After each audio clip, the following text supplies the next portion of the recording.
ಕಾರ್ಯದ ಒತ್ತಡ ಅಂದರೆ ನನ್ನ ಫೋನ್ ಕೆಳಗಿಡ್ಲಿಕ್ಕೆ ಇವತ್ತು ಆಗ್ತಾ ಇಲ್ಲ. ನಾನು ಯಾವಾಗ ಘೋಷಣೆ ಆಗಿದೆ ಅಲ್ಲಿಂದ ಕಾರ್ಯಕರ್ತರು ನಿರಂತರವಾಗಿ ನೀವು ನಿಲ್ಲಬೇಕು. ಈಗ ಇಲ್ಲಿ ಕೂತ್ಕೊಂಡಾಗಲೂ ಫೋನ್ಗಳು, ಎಂತ ನೀವು ಸ್ಪರ್ಧೆ ಮಾಡೋದಿಲ್ಲ ಅಂತಲ್ವಾ?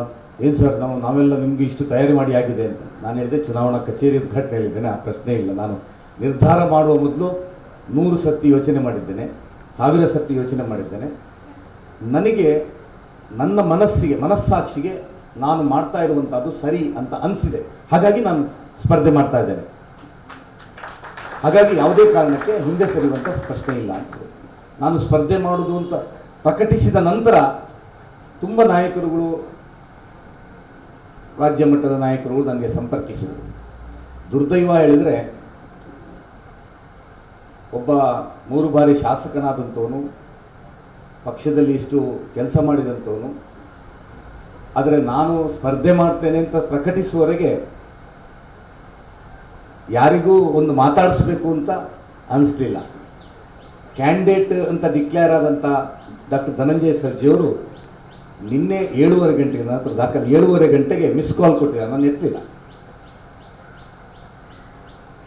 2004ರಲ್ಲಿ ನನಗೆ ಚುನಾವಣೆಯಲ್ಲಿ ಕ್ಯಾಂಡಿಡೇಟ್ ಆಯಿತು. ಸುಧಾಕರ್ ಶೆಟ್ಟಿಯವರು ಆಗ ಅದರ ಹಿಂದಿನ ಚುನಾವಣೆಯಲ್ಲಿ 700 ವೋಟಿಗೆ ಸೋತಿದ್ದು. ಅವರಿಗೆ ಟಿಕೆಟ್ ತಪ್ಪಿತ್ತು. ನಾನು ಬೆಳಿಗ್ಗೆ ಎತ್ಕೊಂಡು ಫಸ್ಟ್ ಹೋದದ್ದು ಅವ್ರ ಮನೆಗೆ.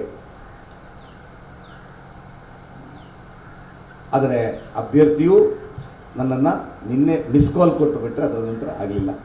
ಅಥವಾ ರಾಜ್ಯದ ನಾಯಕರುಗಳು ನಾನು ಚುನಾವಣೆ ನಿಲ್ತೇನೆ ಅಂದರೆ ಏನಾಗಿತ್ತು ಅಂದರೆ, ಇಲ್ಲ ಇವರು ಬೇಸರ ವ್ಯಕ್ತಪಡಿಸ್ತಾರೆ, ಮತ್ತು ಕರಾವಳಿಯ ಜನ ಬಾಲ ಬರೆಸ್ಕೊಂಡು ನಮ್ಮ ಹಿಂದೆ ಇರ್ತಾರೆ ಅಂತ ಹೇಳುವಂಥ ಭಾವನೆ ನಮ್ಮ ನಾಯಕರುಗಳಲ್ಲಿ ಬಂದಿದೆ. ನಾನು ಯಾವಾಗ ಸ್ಪರ್ಧೆ ಮಾಡ್ತೇನೆ ಅಂತ ಹೇಳಿದ ಮೇಲೆ ಎಲ್ಲರೂ ನಾಯಕರುಗಳು ಮನೆಗೆ ಬಂದರು, ಫೋನ್ ಮಾಡಲಿಕ್ಕೆ ಶುರು ಮಾಡಿದ್ರು. ನಾನು ಹೇಳಿದೆ, ನೀವು ಲೇಟ್ ಆಯಿತು, ನಾನು ನಿರ್ಧಾರ ಮಾಡಿ ಆಗಿದೆ, ಮತ್ತು ನಾನೇನು ದುಡುಕಿನ ನಿರ್ಧಾರ ಅಲ್ಲ, ನಾನು ಸ್ಪಷ್ಟವಾದ ನಿರ್ಧಾರ ಮಾಡಿದ್ದೇನೆ. ನೋಡಿ, ನಾನು ನಮ್ಮ ಕಾರ್ಯಕರ್ತರಿಗೆ, ಹಿರಿಯರಿಗೆ ನಾನು ಹೇಳ್ತೇನೆ ಯಾಕೆ ಸ್ಪರ್ಧೆ ಮಾಡ್ತಾ ಇದ್ದೇನೆ.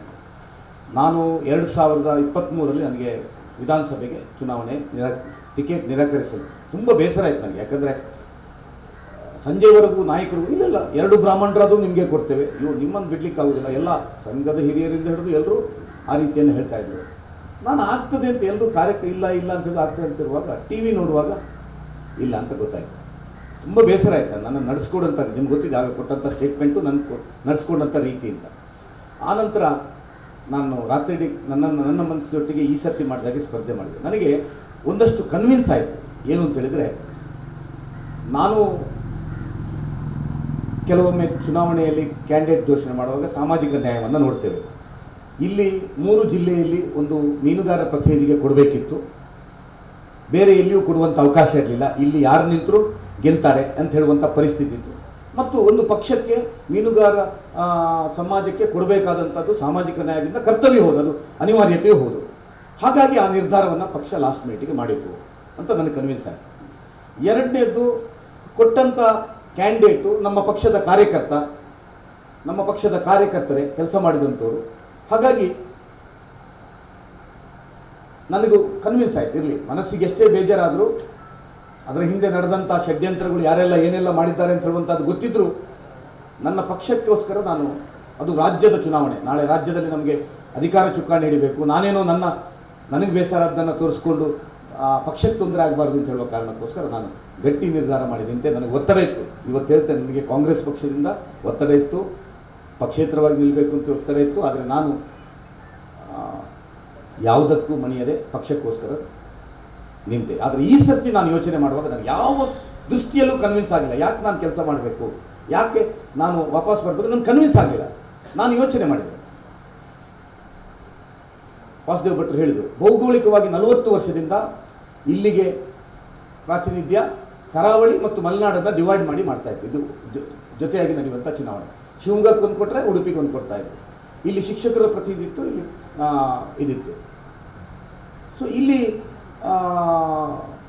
ಚಿಕ್ಕಮಗಳೂರಿಗೆ JDSಗೆ ಕೊಟ್ಟರು.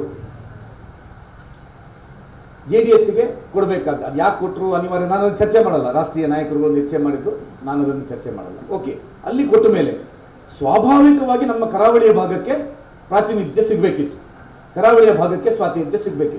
ರಘುಪತಿ ಭಟ್ರು ಸರಿ ಇಲ್ಲ, ರಘುಪತಿ ಭಟ್ರು ಅಯೋಗ್ಯ ಅಂತಾದರೆ, ಇದೇ ಕರಾವಳಿಯಲ್ಲಿ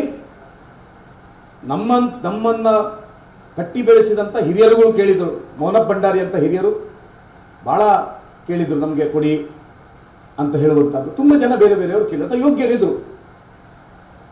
ವಿಕಾಸ್ ಪುತ್ತೂರು ಅಂತ ಪಾಪ ಅವನು ತುಂಬ ಎನ್ರೋಲ್ ಮಾಡಿದ್ದ, ಅವನಿಗೂ ಆಸೆ. ಈ ನಮ್ಮ ಪಕ್ಷದಲ್ಲಿ ಈಗ ರಾಘವೇಂದ್ರಾಚಾರ್ಯ ಏನಾಗಿದೆ ಅಂದರೆ, ಹಿಂದೆ ಎಲ್ಲ ನಮ್ಮ ಸಂಘದ ಈಗೆಲ್ಲ ತುಂಬ ಹಿರಿಯರಿದ್ದಾರೆ. ಎಲ್ಲರೂ ಇಲ್ಲಿ ವೇದಿಕೆಯಲ್ಲಿರುವವರೆಲ್ಲ ಜನಸಂಘದ ಕಾಲದಿಂದ ಪಕ್ಷವನ್ನು ಕಟ್ಟಿ ಬೆಳೆಸಿದಂಥದ್ದು.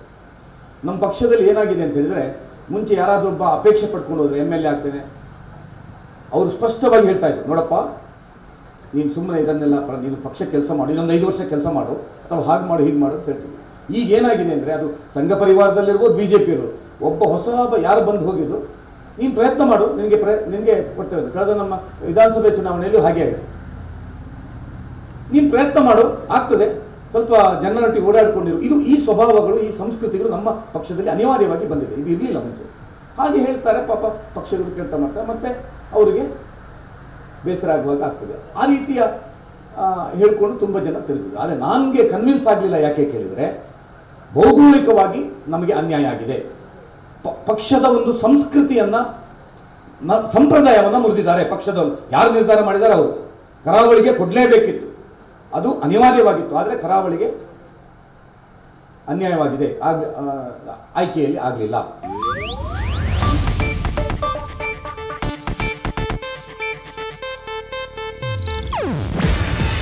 ಇದು ಏಷ್ಯಾನೆಟ್ ನ್ಯೂಸ್ ನೆಟ್ವರ್ಕ್ ಪ್ರಸ್ತುತಿ.